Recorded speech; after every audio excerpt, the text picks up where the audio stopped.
If you follow us at all on social, you've seen us posting quite a bit about WinterStrong over the last few days. What is WinterStrong? It's hard to put into words, but we're going to do our best this week with Brandon Lilly and try to articulate exactly what it is and why it's so important.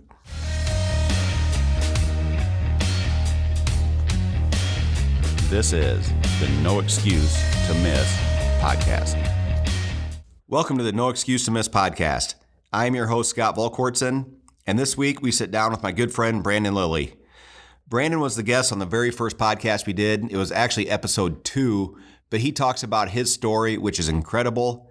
If you haven't listened to it, I highly recommend going back and listening to that one. You're going to have a lot of takeaways from it and find out a lot about who Brandon is, and more importantly, who he's evolved into today. How are you doing, Brandon?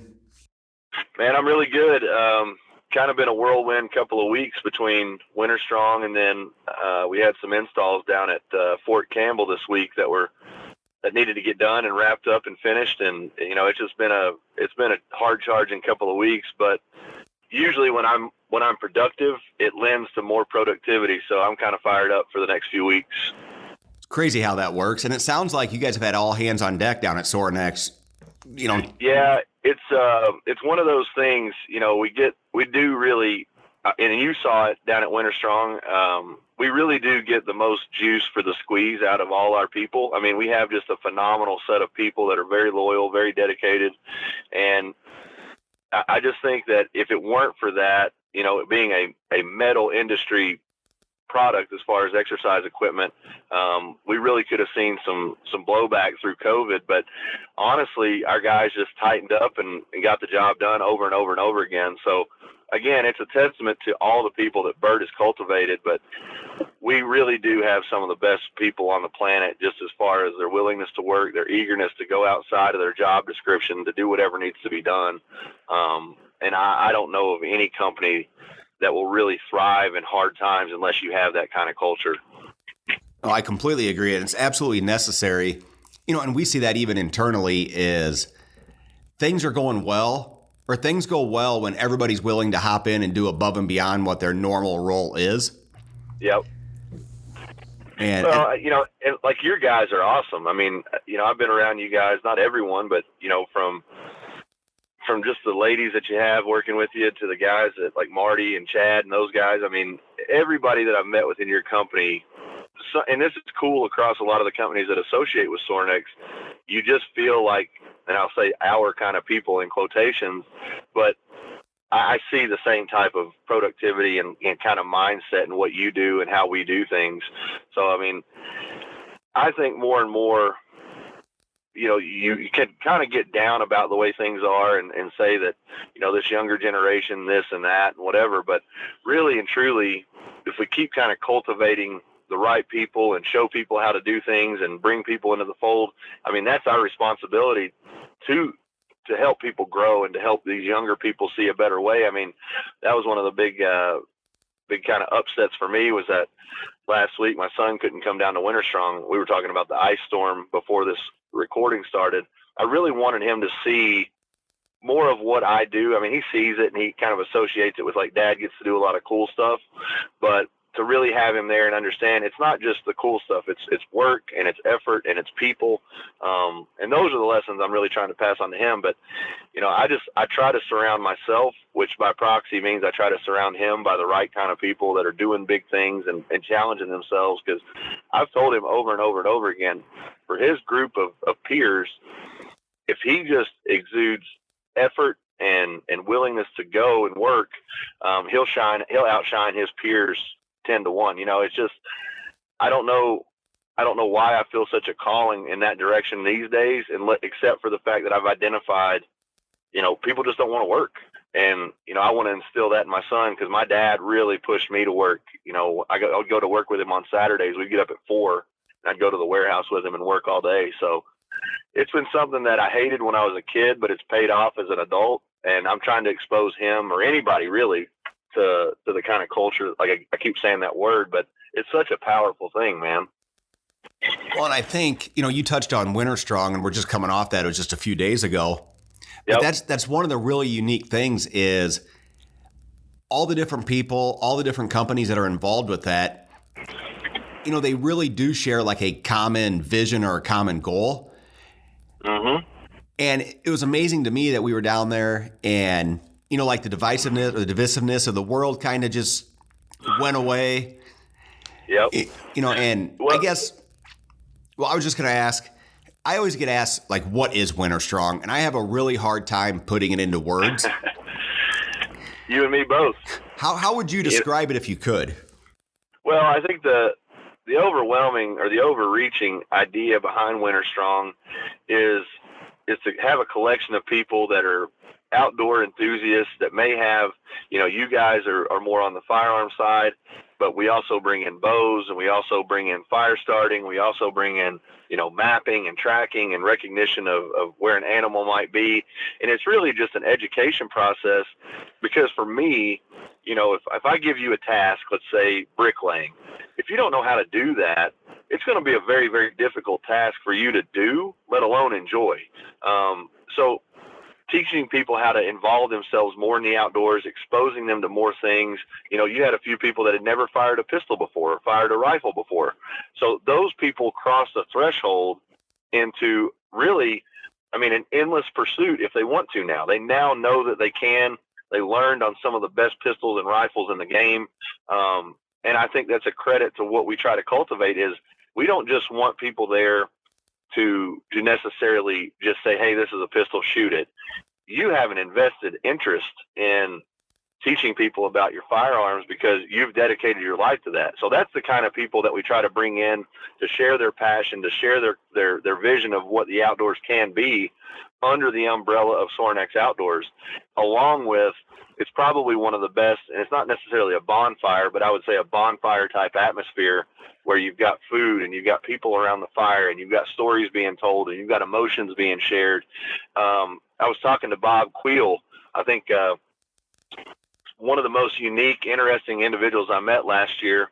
I met him at Total Archery Challenge, and I'll just use what he said about it that really resonated with me is that a lot of times in life, these hard chargers or high achievers are very isolated individuals. The pursuit of greatness or the pursuit of business somewhat alienates you from the status quo or the norm. And he said, this is just a collection of exceptional people that do exceptional things and they have passion in every single breath they take. And I really do think that's what it is. And that falls right in line with what Bert says, get extraordinary people doing extraordinary things in an extraordinary place, and you have a recipe for something incredible. And that's, to me, that's about as refined as I can get it, because each person that comes there has a different take on it. My year this year at WinterStrong was heavily invested in the archery side, specifically because I'm learning a recurve bow, but that sparks a lot of interest in other guys that have followed my story and they see what I'm doing and they're curious about it. They shoot a compound. So they want to know about the trad bow. Like, why are you doing this? Why are you learning this? And dude, it's been a rabbit hole for me. So, in my daily life, I don't talk about that stuff to anyone, but having people that are like-minded or having people that are just go-getters and curious. That's Bert's big word is curiosity, looking for curious people and amazing conversation in every corner. That's what I got from it, was just the perpetuation of curiosity.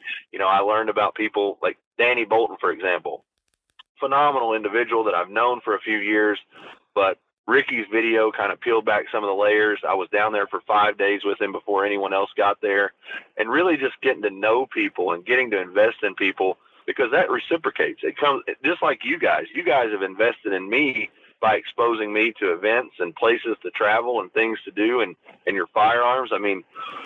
My life is different. The trajectory of my life is different because we met. And that's what I can say, not about every single individual at WinterStrong, but those micro conversations have impact just in their own way, like the big conversations or the deeper relationships.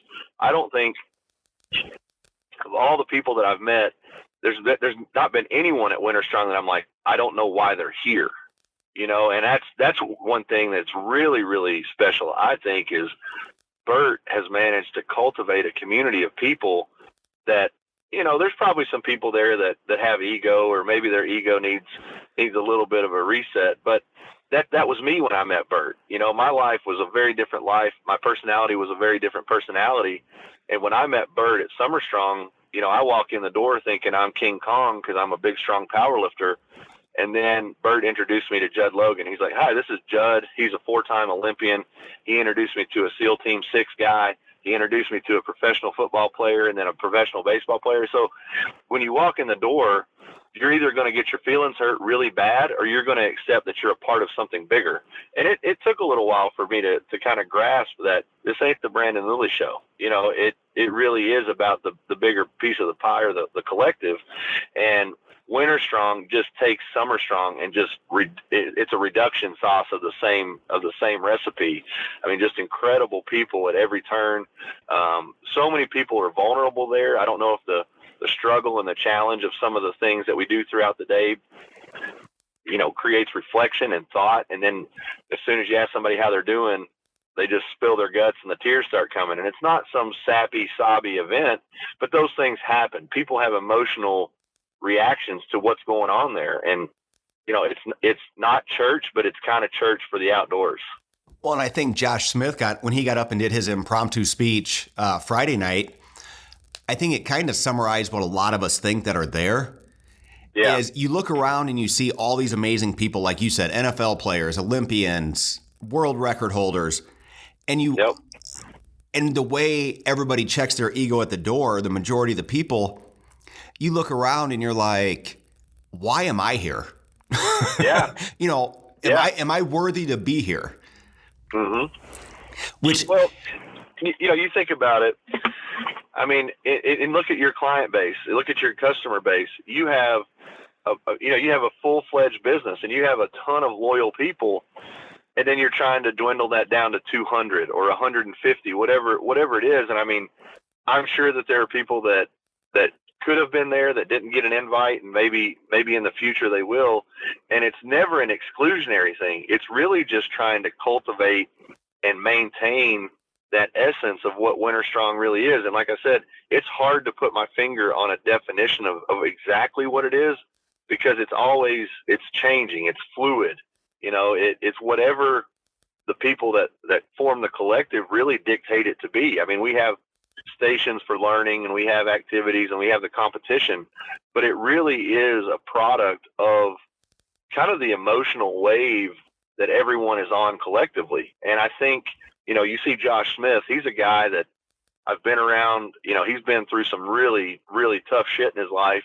We talked about his house burning down and, leaving this passion that was knife making and going into just a regular blue collar job, but always having that dream of the Montana Knife Company. He said, he bought he created the LLC or got the name when he was 19 years old, and it took a lot of years for him to come back around to see that through.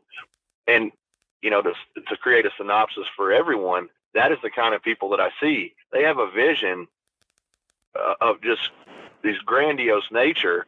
And a lot of times we just got to figure out how to get from point A to point B. And Josh is a living, breathing example of that at the best level. I mean, if you look at Montana Knife Company's rise in the last 2 years, it's incredible. It's just been phenomenal, And then I think for a man like Josh, a quiet, soft-spoken guy, hard-working guy to get up there, I just think it was inevitable that he was going to have that kind of reaction when he started talking, because that's what I feel too when I talk about Bert. I mean, you've seen the same kind of reaction to me. And the thing is, I've always considered Sorinex a people company that fooled everyone into thinking we were an exercise equipment company. That's the gateway drug, is the exercise equipment, the strength and conditioning culture, and the outdoors.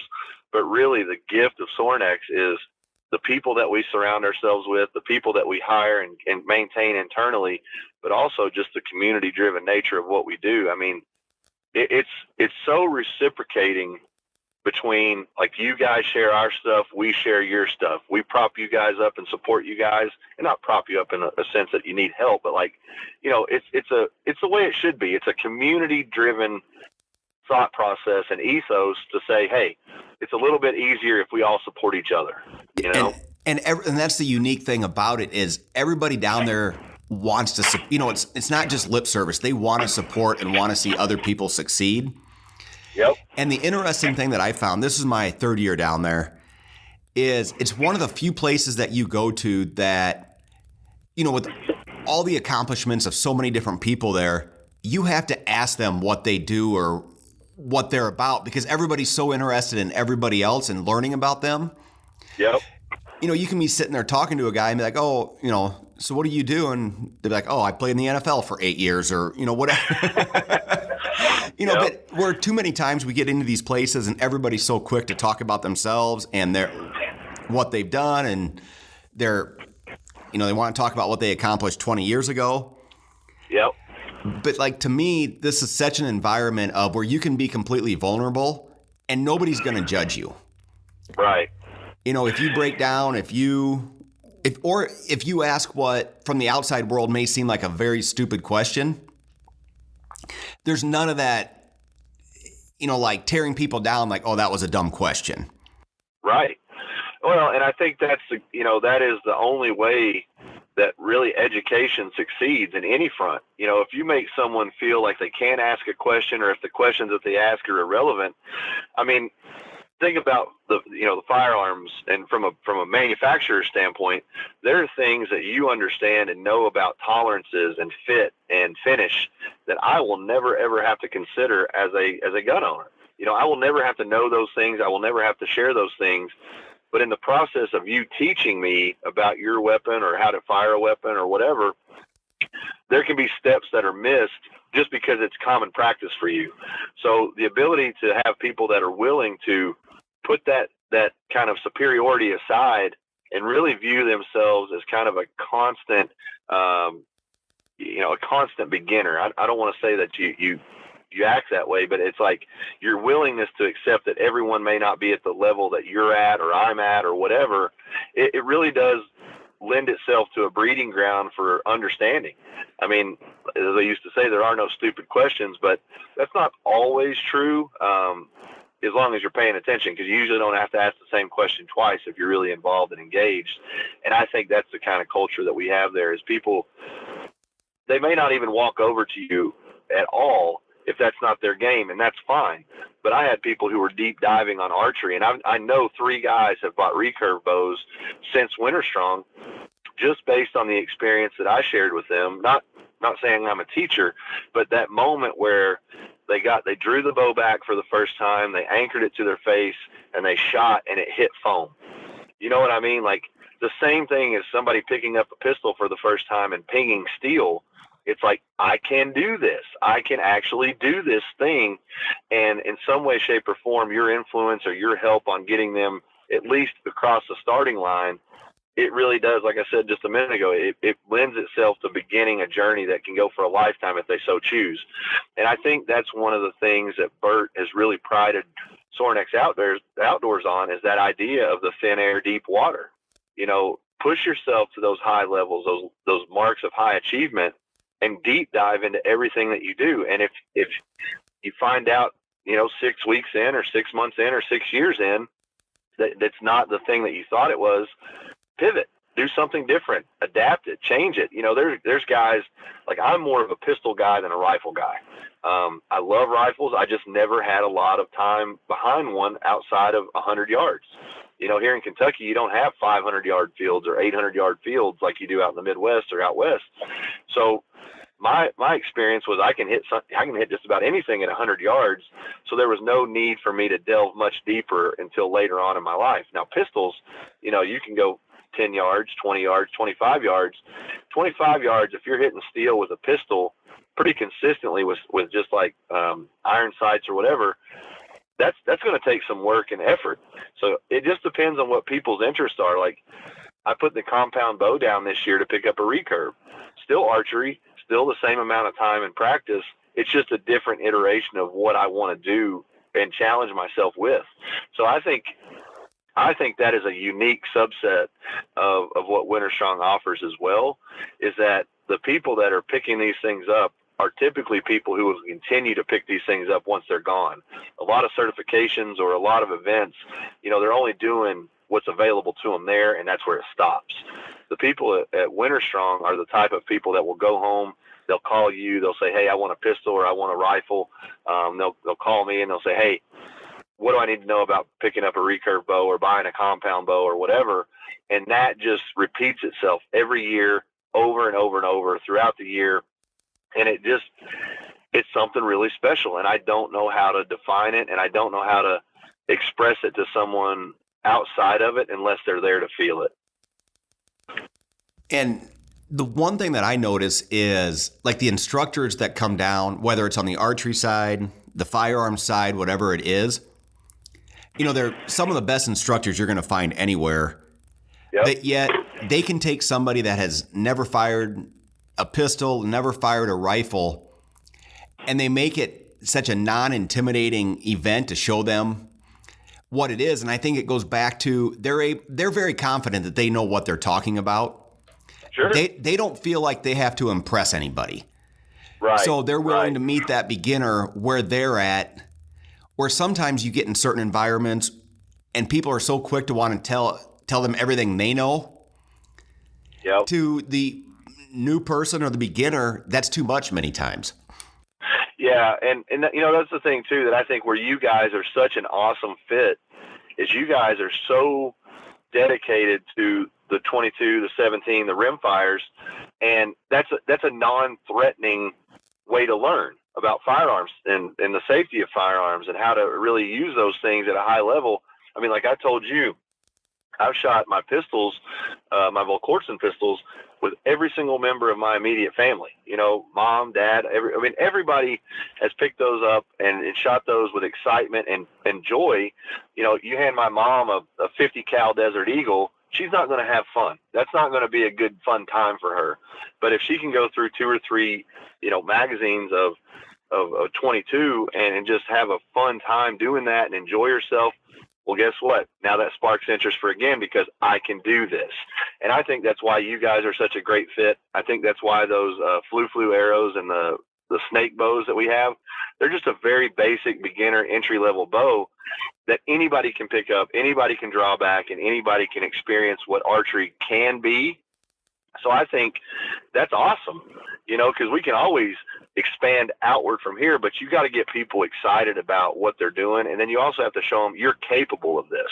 And I think over and over and over again, that's what we do so well is we cultivate people and we cultivate companies that make sense at that entry level all the way up to advanced level. I mean, you have guys like Colby that shoot off the charts unbelievably well, and it's the same firearm that these people were learning on. You know what I mean? So I think that's an interesting caveat that a lot of people can see. Wow, this can carry me as far as I want to go with it.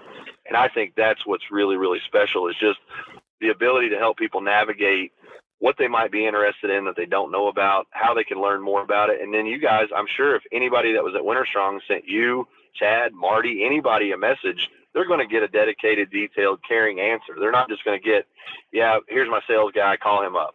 You know what I mean? Yeah. It's going to be something much, much deeper than that. And that's just something that's invaluable. I don't know how many times I've heard people say that about yourself or about Buck or about any of the instructors. I mean, you think about like Andy with the flip-flop. People that have never, ever cooked anything like that are buying flip-flop sauce. Okay, that may be the foot over the threshold.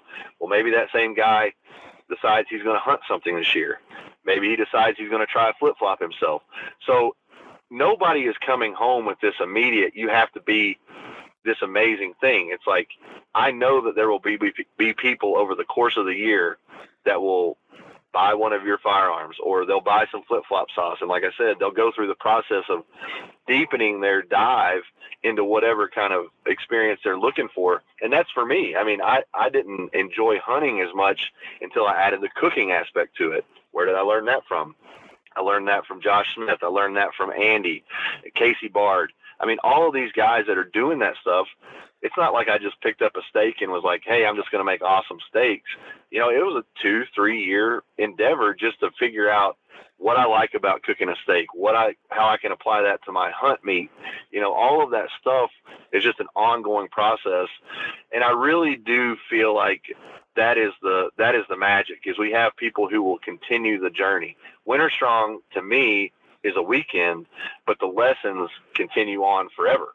And, that sounds cliche or like a T-shirt slogan, but it really is special, because the number of messages that I've gotten right now immediately after WinterStrong, that will dissipate.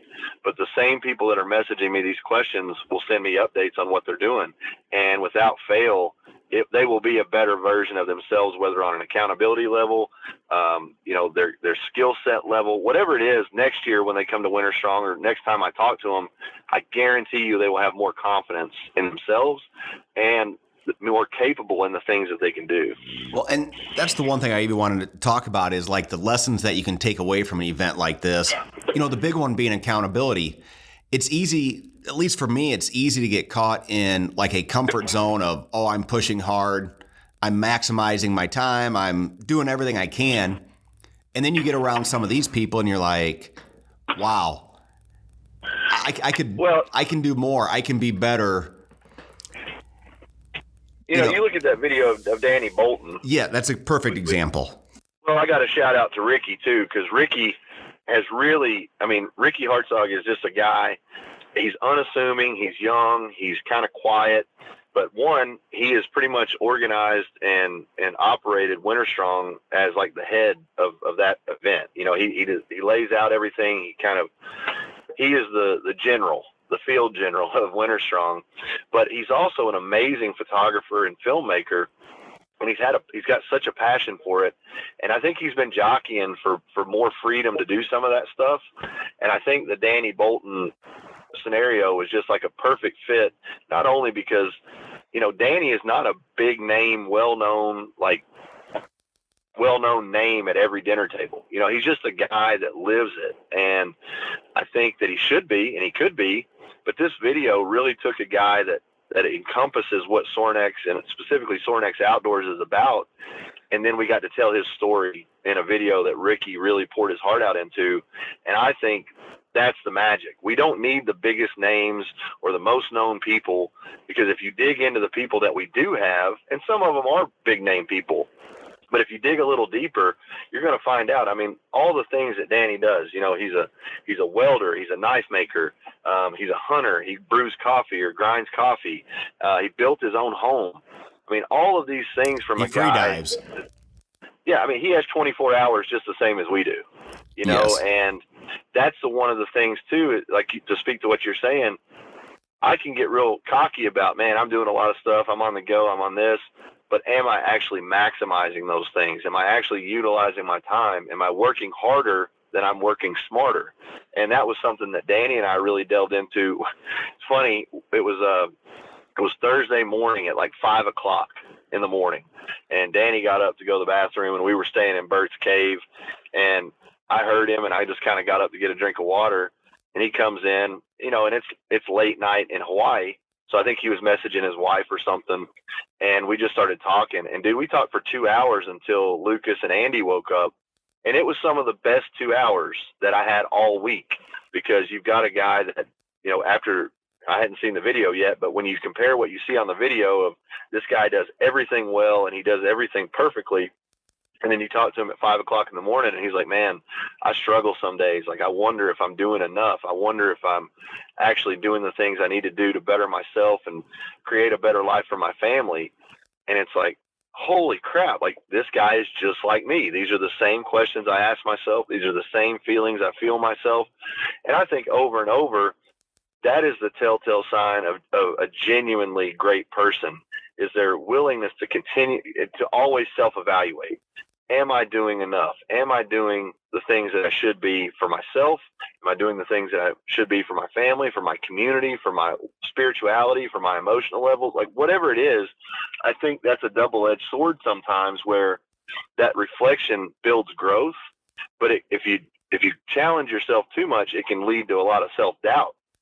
So I think that's an interesting kind of conundrum that we see in these highly successful people, is a lot of times they're the only people that don't feel like they've done enough, and I think that reassurance, like you and you've talked to me about things and reassured me and encouraged me in ways that it was just the right thing I needed to hear based on how you were feeling about yourself and about your career and about your business.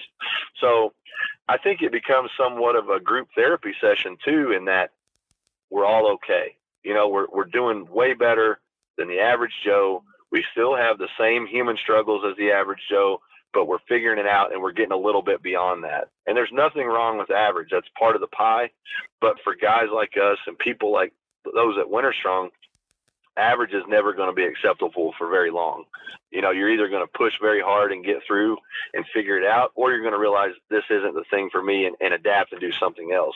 But over and over and over, I hear that story of, man, I just want to be better. Man, I just want to do more. I want to feel better about the things that I'm doing.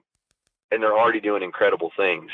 So I think getting that support from people like Danny is on such a high after that weekend, because people finally looked at him and validated him, on a widespread level. And I think for a human being to get validated and accepted, and then also have an accountability group, that's such a rarity in this day and age. And the unique thing about Danny too is, he accomplishes all that. But I had a couple guys, Marty and stuff, when they showed up, Danny didn't know who they were. He's never met them. Yep. And he said he's the first one. He said he walked over. He's like, hey, I'm Danny. What do you do? Introduced himself. And he said it almost put him like at ease that, hey, this is going to be a pretty cool event. Oh, yeah. Because that happened Thursday before the event actually started. And, it goes back to the whole no ego thing. And do you think that's part of the magic of what Bert has assembled in your entire Sorinex crew? I think so. And I think if you look at me, I'll use myself as somewhat of as an example, but it's a reoccurring theme throughout Sorinex. I was an athlete, got hurt, and really had no direction on my life. And Bert believed in me as an athlete, but then that carried over to, he got to know me as a man. He got to understand that I had my own struggles. I had my own faults. But on the other side of the coin, Bert helped me realize I had a lot of capability and a lot of things that I was overlooking that were good, because I was only focusing on the shortcomings that I have. And he invested in me. And when he gave me a job, I don't know if I ever told him this, but I left that place and I really had an emotional kind of break, because it was like, man, this is a guy that I look up to so much, and he's telling me he believes in me. He's telling me that I have something to offer this amazing company. Well, if you look at our sales team, you've got guys that were collegiate athletes or powerlifters and record holders or strongmen. And I think a lot of those people have that high achievement mentality because of athletics. And then it's like, they're kind of lost. They don't have their sport anymore, so they're trying to figure it out. Well, who better to cultivate other than people that if they put their mind to something, will achieve it. And Bert has just continuously brought people into the fold that have these amazing stories, but they're also going through some stuff, and then they find Sorinex, and they really surround themselves with like-minded individuals, a lot of former athletes, a lot of people that are transitioning from the military back to civilian life. And those are hurdles. There are reasons that athletes are committing suicide. There's a reason that our soldiers are committing suicide, because you have all these people that push at such a high level, and then it's like, okay, just go be average Joe. And the thing that Sorinex really does is it cultivates those people into one similar group, and then continues to raise the bar of what's possible through events like Summer Strong and Winter Strong. And Bert is the driving catalyst for all of that, because it's continuing education. One of Sorinex's prime principles is continuing education. All of our employees are encouraged, and Sorinex will actually pay for education courses relevant to what we do, and that's such a rarity. Big companies do it a lot of times because it's a blurb on Newsweek or on Yahoo. It's like, oh, they're educating their staff, or they're teaching their staff this stuff, and they're pushing it. Sorinex is kind of quiet about that. We don't make a big show about it. We just do it. And I think a lot of guys are in a better place in their life because of Sorinex. And I just don't think from a bird's eye view or through an Instagram view, you can see some of that. You can definitely see the cultural basis, but I really, really think that Sorinex changes lives. And I don't want to go so far as to say it saves lives. Certainly, I think it impacted mine and helped save me from myself, but it definitely changes the course of people's lives. And I think I'm not going to name them here, but I think there's a couple people that were at, Sorinex, where it maybe has saved their life. Well, I'll tell you, for me, I mean, 2 months prior, almost 2 months to the day prior to Bert giving me a job is when I hit rock bottom and I had a pistol in my mouth. I had no positive qualities that I can contribute to myself, let alone anyone else that I could recognize. And in that meeting with Bert and Nelson, Bert kind of laid out 10 or 12 things that he valued about me. And man, I clung to those things. I wanted to exaggerate those things about myself so that Bert could see more of that and give more belief. And what happened is I found out that those things were there, but I didn't need to exaggerate anything. I just needed to cultivate more good in my life and not to harp on the +1. But that's where a lot of that stuff comes from, is like, just do the next thing, like the next 5 minutes, make the right decision.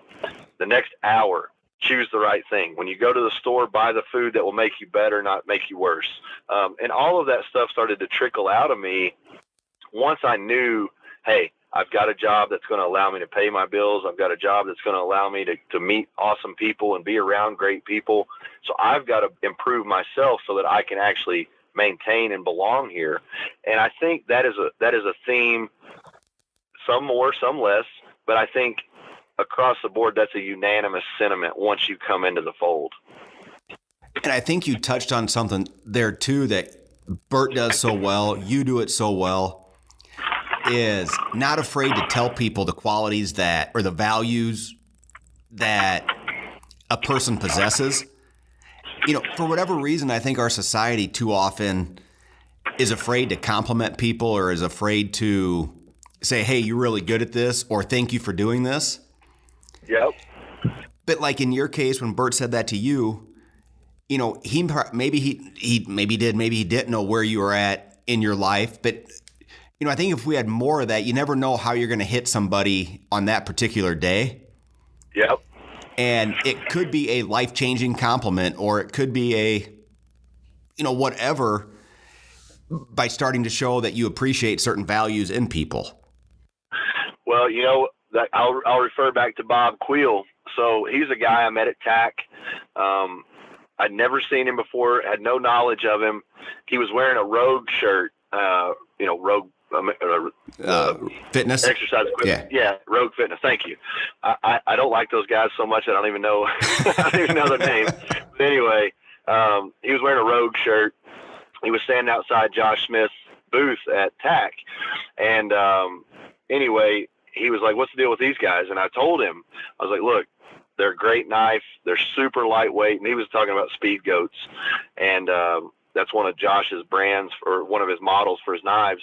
And I told him I'd skinned 7 animals with one before sharpening it. Now, the last 2 animals were pigs, and it wasn't like it was a brand new knife, but I got through them, and it lends itself to, hey, this is a tough, durable, reliable knife. Well, Bob goes ahead and talks to Josh, and he gets a few knives for himself and for some friends, and I think his sons. And then I was like, let me get you another shirt, at least one that I'll feel a little bit better looking at you wearing. And I brought him over to the Sorinex booth, and, he introduced himself to everyone. And that was like, I don't know why. I didn't ask Bob what he did for a living. I didn't ask if he had a bunch of money. I didn't ask if he wanted to buy a home gym. I didn't ask any of that. But I gave Bob my number, and he called me, and eventually, he did express that he wanted to buy a gym and that kind of thing. But, he comes to WinterStrong. He's like, I don't even know why I'm here. But he walked up to a guy, and he just said, I don't want to know what you do. I want to know who you are. And he said the guy started crying. And he was like, it's such a crazy thing to be at this event where that's the question that people ask. They don't ask what I do. They ask who I am. And Bob was talking to me before Josh got up to speak.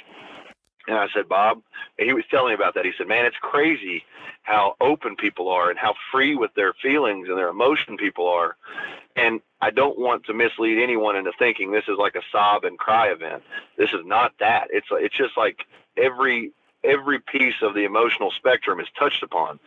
And some people realize that maybe they've been lying to themselves, maybe they've been lying to others, and that's where some of that emotion comes out, or they're just deeply appreciative. But I told Bob in that moment, I said, it's not over. That won't be the last time that you feel that. And then 2 minutes later, Josh gets up and he has his speech, which, like I said, was from a guy like Josh, that kind of speech hits a little different. And then Bob had other moments like that where other people connected. And some, he was like, this other guy was just so happy and just laughing out loud. And they had the best conversation. And I think that's an addictive quality of what WinterStrong and really Sorinex is that you can get to any level with anybody. I mean, you and I have had some hilarious conversations. We've had some deep conversations. I think that's what it is that people are very, very self-aware, or they're willing to try to be. And I think for a guy like Bob, who self-defines himself as a little bit of an outsider, to go into a place where you're around a bunch of high achievers, but you're now an insider because you're just like everyone else, that's a pretty damn cool thing. And I don't know how Bert continues to bring the right people into the fold. And it seems like if somebody comes and they're not really a good fit, they just kind of see themselves out. They don't come back the next year, or whatever it is. And I'm not saying that anybody should be excluded, but some people just, that's too much for them, or they're just not at that point yet. But man, there's some real special magic that happens when you get a bunch of people like us together. I completely agree with that. So I guess my next question is, what do you say to the people that want to try to be a part of something like that? Because obviously not everybody can go to WinterStrong. It's not feasible. Sure. It's a private farm that it's held on, so it's not like it's being held in some auditorium or something. Right.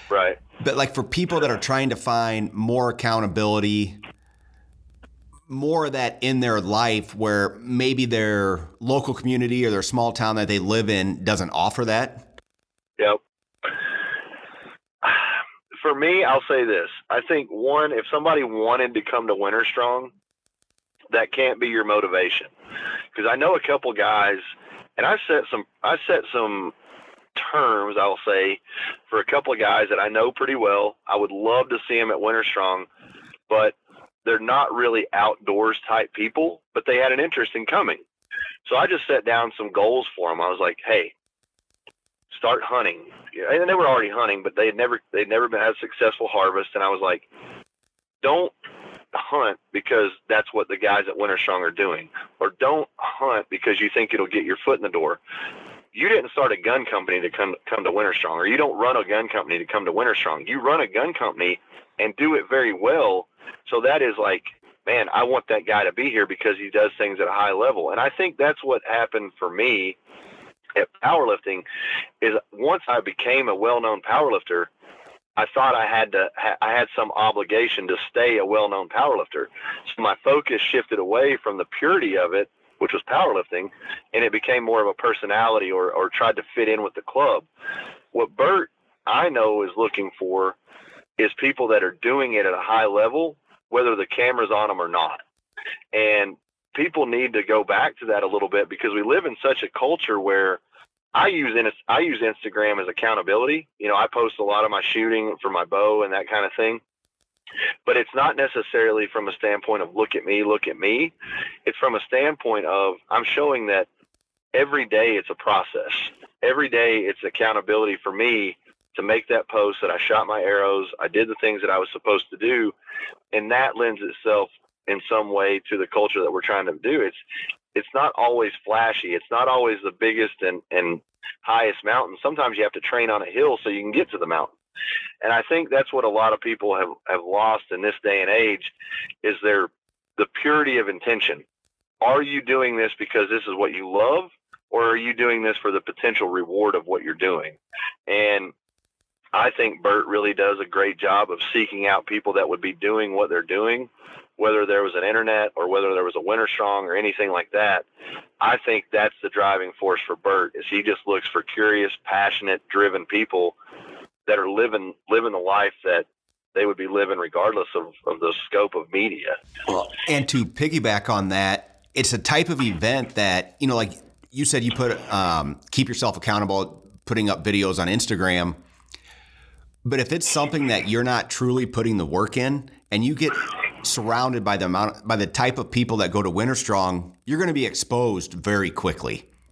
Oh yeah. You can fake it for the gram, but well, and it's not going to be like, 2 200 people pointing their finger at you saying, oh, you suck, or oh, you're a liar. Right. I think a lot of that exposure is like when you get back to your tent and you're sitting there and you're like, man, I'm not exactly what I thought I was. And I think that is a valuable lesson for people in a modern age where you can fake it. You can literally fake it till you make it. And that's part of the deal. But I would rather you just be honest until you make it. You know, don't fake anything. And again, that's coming from experience where I've felt those things, I've done those things, and I do think it is something, it's something you have to navigate over time. You know, you have to make mistakes, and you have to go a little bit the wrong way to figure out that you can go the right way again. But over and over and over, man, you know, you just look at the caliber of people and the things that they've achieved. Everybody was there to give, and in giving, they get. And I don't know. I really don't feel like I've done a very good job of explaining what WinterStrong is, other than it's just something that you cannot put your finger on, but it is extremely positive, extremely beneficial to people that go there, educational, emotional. It's just a full spectrum event wrapped up in awesome stuff. You know, if we had a little bit of tannerite, we could really just turn things up and blow shit up, you know, but that's about the only thing is it's black and is full blown explosions. Might have to talk to black rifle guys about getting some of that stuff out there to the farm. But really, I mean, think about it. If you're a guy and you're inclined to physical activity and you're inclined to the outdoors whatsoever, I don't know another event like it. And I've seen other events that, you know, they have guns, they have bows, they have food, they have all that stuff, but it's not necessarily the same feel. And that once again just goes back to the type of people that Bert has cultivated. And I still, to this day, I've been an employee for 6 years. I've been around the company for about 8.5, 9 years. I still pinch myself and feel very, very lucky that I'm even a part of it. And I think for me, that is the most valuable thing, is to wake up and be like, man, this is bigger than me, and I welcome that, because I've had times in my life where I thought my shit didn't stink and kind of got humbled by that too. So it's better to just stay focused on the fact that I want to be better as a man. I want to be better as an employee. I want to be better as a friend to the people that I meet at Sorinex and WinterStrong and whatnot. But that's also a lot of the people there. There are a few people that I think probably needed a dose of humble pie. And I had a conversation with a guy that kind of had a similar sentiment to me when I went to SummerStrong that first time. He was like, man, nobody knows who I am here. And I was like, exactly. And they'll like you for exactly who you are too. You know what I mean? Like, they're not gonna care that you're this internet personality. They're gonna care about the guy that's here sitting beside them sharing flip-flop. You know, that's a special thing. Yeah, and the one thing that I always comment to kind of piggyback on that is with Bert, you know, most people, when they try to connect people, they always want to kind of remain involved or be that middle person. Yep. Where, like, Bert and that whole community, they want to connect and integrate people, but then they get their fulfillment from watching them become closer or work together, you know, do business together, go on hunts together, whatever it might be. Which I think is a rare quality, but something that I've always noticed from Bert, you know, even people that he's introduced me to, it's never, you know, make sure you don't forget that I did that for you. Absolutely. I mean, that's honestly, I think that's probably what I do best for Sorinex, and I'm not trying to pat my back here. No, but you do an excellent job of it. And I learned that from Bert. You know, Bert really did, you know, open my eyes to the fact that, man, you can do good and you can connect people, and that's all you have to do. You don't have to stay involved. You don't have to massage that relationship. Just connect the people that you think will fit, and they're going to know. They're going to remember, oh, I know this guy because, you know, Brandon connected us or whatever, and it's not a selfish thing. Like, I don't ever really need to know the outcome, because I'm already going to know the outcome. Two awesome people meet and they can facilitate either business or a friendship with one another. My job is already done. I don't need to maintain that. You're two adult people, and you're going to take that wherever it goes. But I'm only calling people or connecting people that I really think, man, there's a high value point here for some reason. And that's up to you guys to figure out. But it always reciprocates. It always comes back, and it's a selfless thing that gives a very selfish return, because all of the people that you look after, they come back and they start looking after you too, and that can't be the motivation though. And that's a big, big thing that I think a lot of people miss, is I don't really ever expect anything from this. And more often than not, I get more than I could ever ask for anyway, and I just, that's Bert's recipe. Just do right by people, connect the right people together, and it'll always come back in your favor. And I think that's very well put. And it, like I explained to my wife, it's an event that I came back where I felt really recharged and motivated and completely exhausted all at the same time. Buddy, I'm still exhausted from it. And she's like, how is that possible? I said, well, I don't know. Yeah, and I think what it is, at least for me, it's a physical tired, and I know you're the same way. You give a lot. You give a lot of yourself, and you pour into other people in a lot of various ways, and that sometimes leaves you, I'll say, emotionally or spiritually depleted. Physically, you can go on forever and ever and ever like that. And the thing about guys like us with that kind of cup, it never really runs out, but it doesn't always get refilled. And an event like WinterStrong or SummerStrong, or some of the smaller events where we'll have crossover and see each other, those kind of things fill me up. And it's like, this is the way. This is the right group of people. These are the right things to do. These are the right places to be. And that's what the charge is for me. So I come back like very grateful, very fulfilled. But man, when you go to bed at 1 or 2 every night because the conversation is so good and you don't want to go to bed, and then you get up at 6 o'clock every morning because the day starts at 7 or 7:30. I mean, after 2 or 3 days of that, and like for me, after about a week of that, because I got there Sunday night or Monday morning, it's a lot on a physical level. But I think you can come home and you can catch up on that. You can't catch up on that spiritual fulfillment or that emotional fulfillment unless you actually get it. Like, you can't sit in your house and get emotionally fulfilled. It really does take other people, like-minded people, having conversations and giving small pieces of themselves to you. And I think that's what builds it. The connections are so strong when people leave there. And like I said, I'm trying to figure out, is it because there's a physical nature to it? There's a community struggle aspect to it. Is it the fire? Is it the food that's shared together? Is it having beers, under the tent? Is it listening to the music? Is it watching Danny Bolton's video? Is it learning how to, what is it? And it's not it. It's all of it. It's all of that really does create. It's not one thing. It's not one conversation. It's a collection. And that's just something it's lightning in a bottle. And it's truly one of those things that you will get out of it what you decide to pour or what you want to put into it. Oh, 100%. You can sit in the tent and do nothing, and that's probably what you're going to get out of it. Or you can interject yourself into conversations, introduce yourself to strangers, and make it a life-changing weekend. Well, I've seen you. I mean, I'll just speak to you and anybody that's listening to this. I've seen your evolution, part of that through Jay, working with him and that group, but also just through the Sorinex community, man. You're a pillar. You're a pivotal part of what we do. And like every conversation that we had regarding WinterStrong, there was not one where Volquartsen firearms wasn't brought into the conversation because of the kind of people that you are.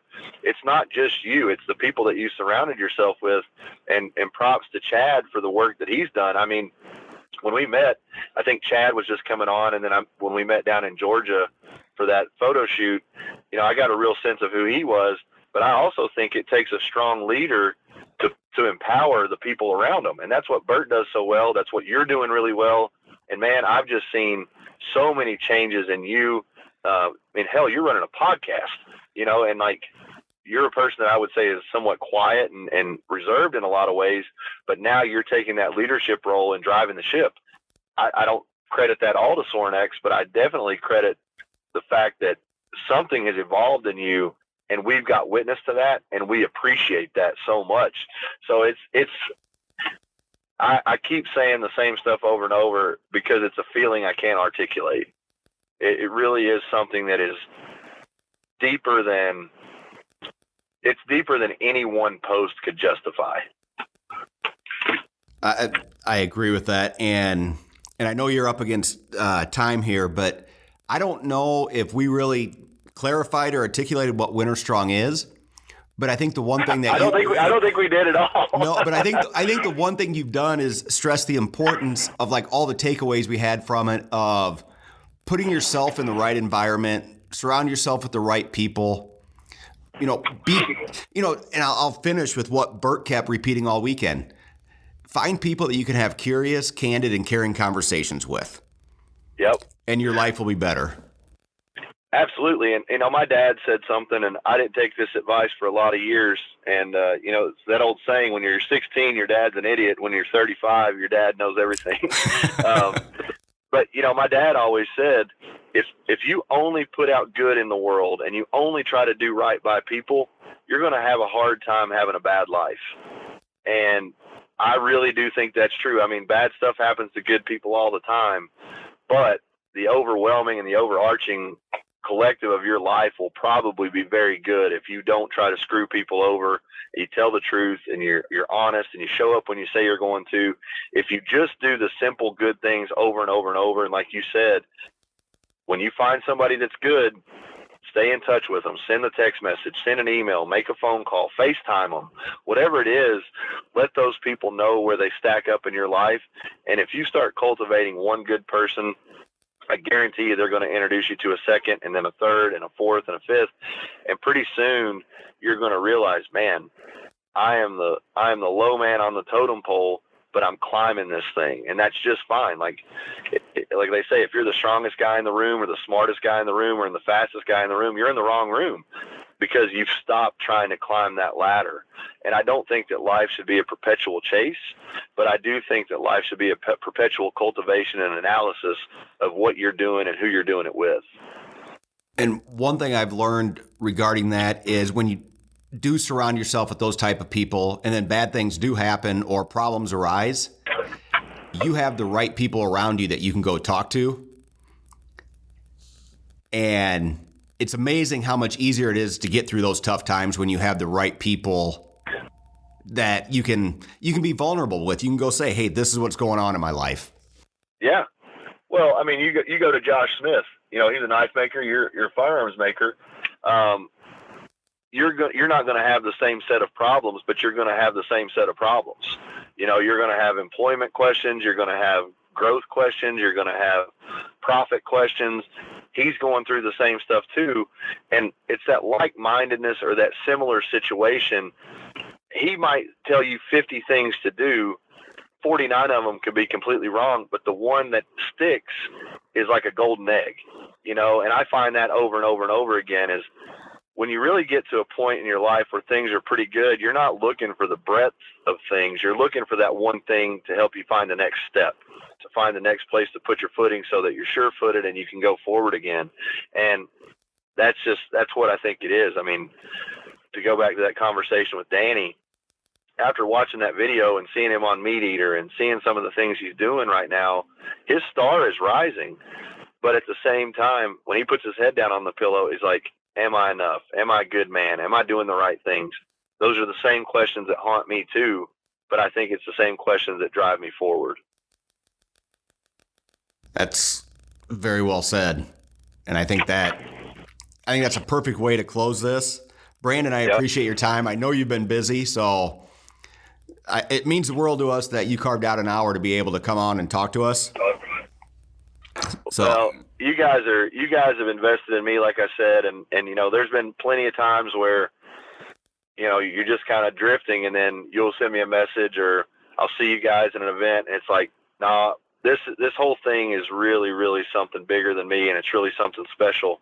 So I don't know that people will ever understand some of the good things that you've opened my eyes to and opened the doors to, but I appreciate you guys. I appreciate Chad, and everyone at Volquartsen has just been outstanding.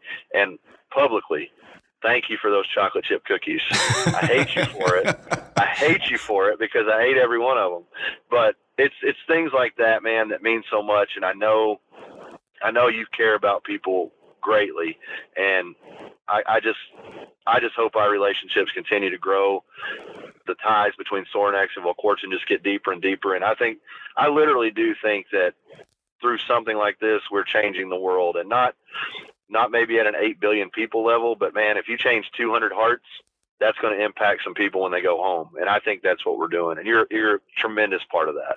Well, I appreciate that. And thank you. And that feeling is likewise. I mean, it seems like sometimes I'll get a text from you out of the blue, and it'll either make me think or it makes my day. So I appreciate that. And I have learned a ton from you, and I will hopefully can continue to do so. Well, I fully believe, man, we can change the world one heart at a time, and you've definitely helped mine. So I can't say thank you enough.